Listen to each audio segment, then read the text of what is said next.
Hello everybody, this is an October 2019 Sky Striker deck profile. So quickly before I begin, I ordered 2 copies of Sky Striker Ace Kana. They sent me 2 Hayate instead, so I ended up with 5 Hayate, so I don't have Kana.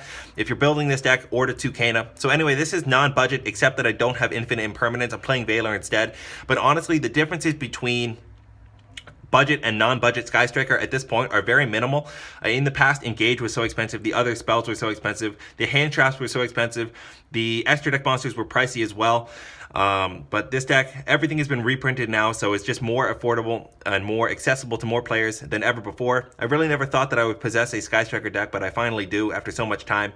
So just as many people know, but just as a refresher, this is one of the top contenders in Yu-Gi-Oh! For over a year now. It's a spell-driven deck that is kind of Helmet, honestly, because of how powerful, individually powerful each spell is. There's really a spell to deal with any situation that your opponent throws at you. So just super strong deck right here. And let's begin with this profile of this awesome deck.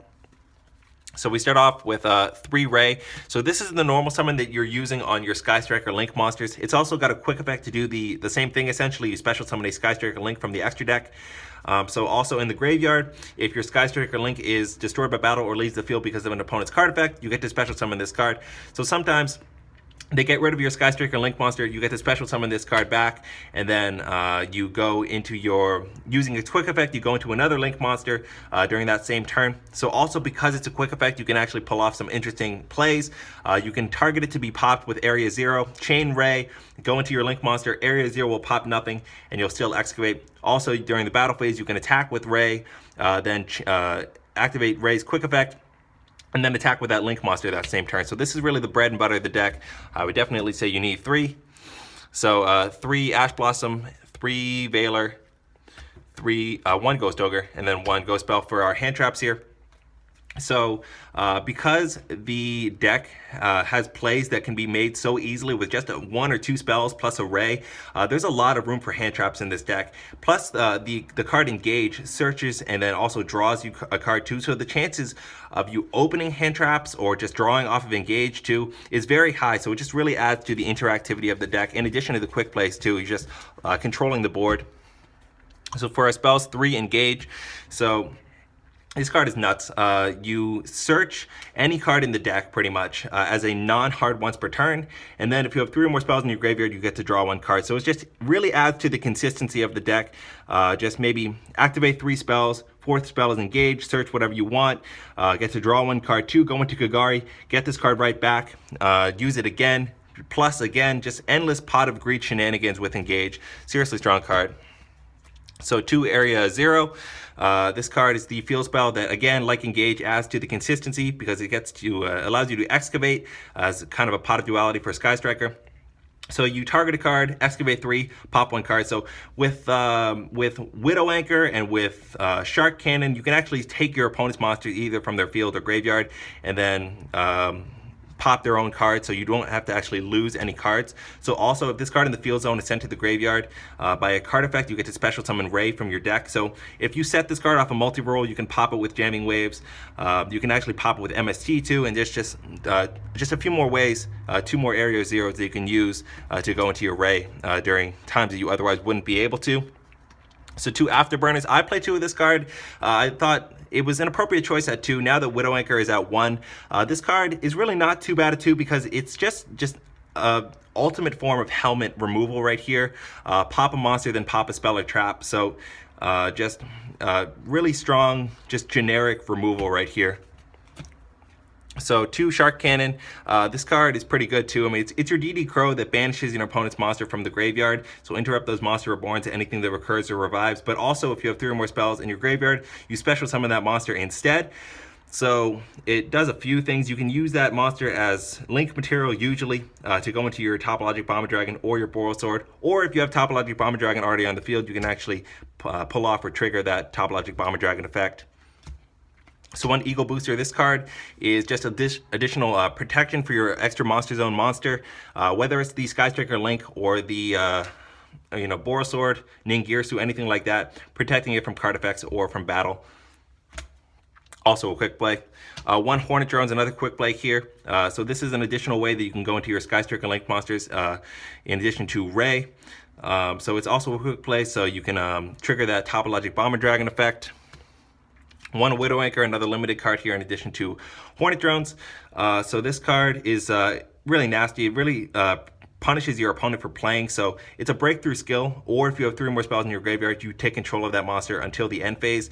So triggering that Topological Dragon, interrupting their plays. They try to set up a board. Really, mostly they try to set up a board and make a play with their monster, activate effects, but this just stops them from doing any of that. Really makes sense that it's limited because this is just a really killer form of interruption and disruption to the opponent. So one Multirole. This card is another limited one that is, again, makes sense because it's just one of the best cards in the deck. It has 2 really, really awesome effects. So firstly, it makes all of your Sky Striker spells spell speed 4, meaning that your opponent cannot respond to them for the rest of the turn. So you can actually pass the whole turn, or go through the entire turn without having any interaction from your opponent, no responses at all. So just steamroll your opponent pretty much. Also, this card adds to the recurring from the graveyard, just keeping up that card advantage, setting cards to your field equal to the number of Sky Striker spells you activated after this card is face up on the field. So a lot of those spells are limited, including Hornet Drones and Widowmaker, so just get those cards right back.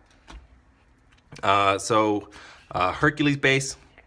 So this is your equip spell that just does a little bit more power to your battle. So it stops the equipped monster from attacking directly, but it can attack twice on monsters during each battle phase.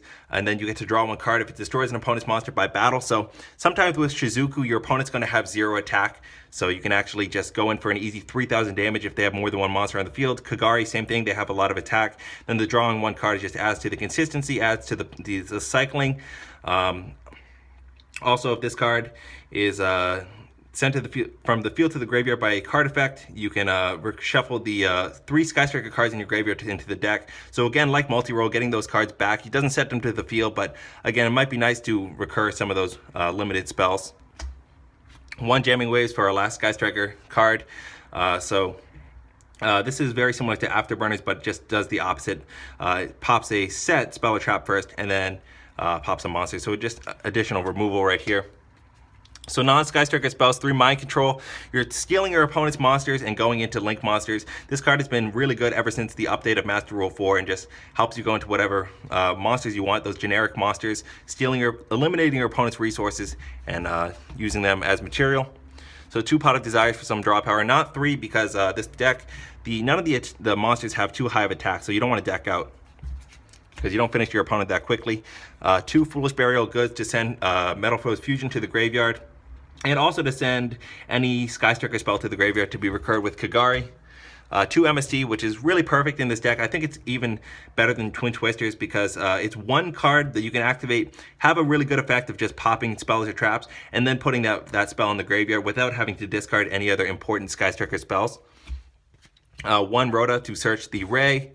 1 Upstart Goblin to thin the deck and also put a spell in the graveyard. 1 Metal Foes Fusion, so when this card's in the graveyard, you can shuffle into the deck and draw 1 card. So send it to the grave with Foolish Burial Goods and just get that draw power. You'll have Foolish Burial Goods in the graveyard for your spell, and this card it's a nice little engine to run.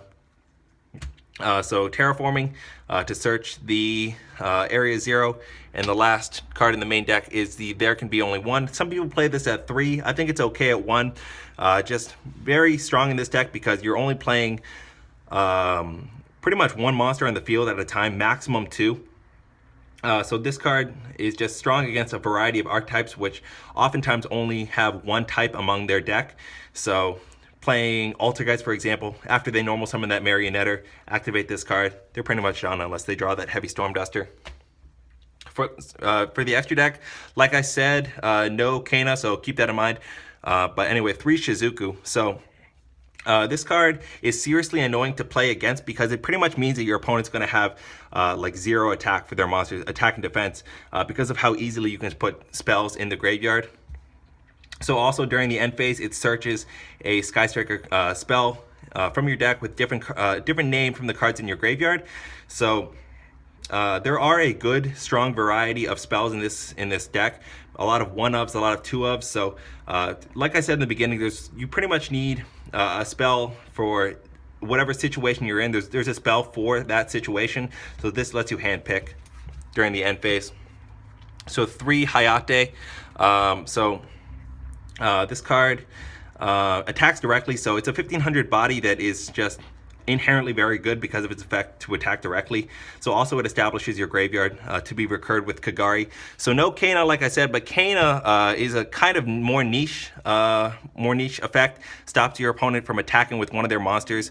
Usually I would prefer Shizuku because that is more of a blanket effect to stop more of their monsters from doing anything in the battle phase that matters. But Kana also allows you to gain life points. So if you're going to locals, going to any level of tournament, sometimes you can cheese out a victory by gaining life points.